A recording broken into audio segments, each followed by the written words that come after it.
A San Francisco school is thinking about renaming. It's a school named after Abraham Lincoln.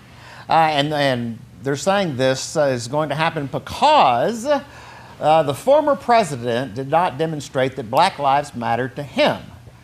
Of course, he was often held up for abolishing slavery.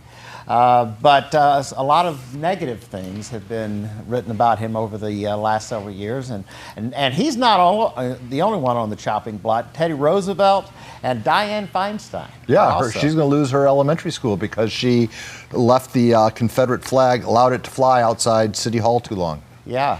And George Washington is going to be, school is going to be renamed. 44 of the 125 schools in the San Francisco Unified School District will be renamed, including Herbert Hoover High School.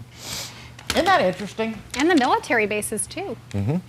I just find it, are we going to constantly be on this path of focusing on everything negative that anyone has ever done and forget anything positive that they have ever done? Well, it's going to be very interesting to see what the schools get renamed to, and then will those names stand the light of day? Yeah.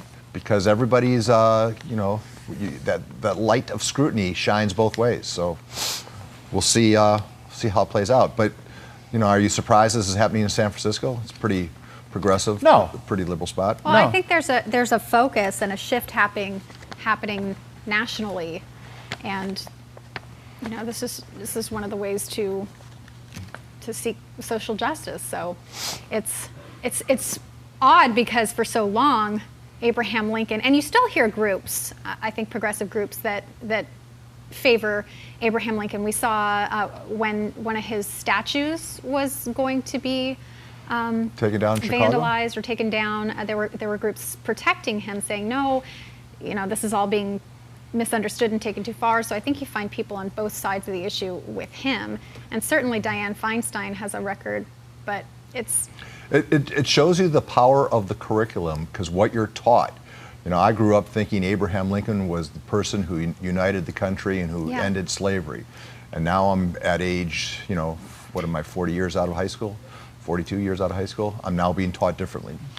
And kids are being taught. Same thing with Christopher Columbus. Yeah. So it's certainly worth discussing. Well, and I think you're to your point that what they're named, will they withstand the scrutiny as well? Well, yeah, it does. It does go both ways. I didn't see in the article what they were going to rename the school to, but it'll be interesting.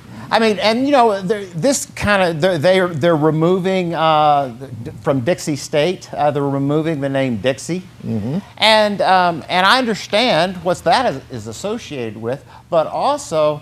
That also was a song, and that's what the South was called for years and years and years. It didn't have anything to do with slavery. It was just called Dixie. And now, in the ensuing years, the two were interrelated. But originally, it didn't have anything to do with. It was just a song that folks. Was a big hit, actually, throughout the country. Well, I'd be interested in hearing what our school board has to say about it. It's one thing for us three to have an opinion. I'd like to see what others in the actual industry have to say about, because we have a Hoover High right here in town. Are they going to change? Will Hoover High one day have to face a name change? Bill Maher had a real interesting, and I don't typically agree with him, but he had a real interesting kind of commentary on all of this. And I'll try to see if I can post it on my Facebook page, because it talks about, you can do this forever and it will never end. And as opposed to focusing on our past and what people did and didn't do, why don't we focus on the right here and now? Because you're not going to erase anything that happened by taking somebody's name down or a statue name. And sometimes when you forget history, you're destined to repeat it.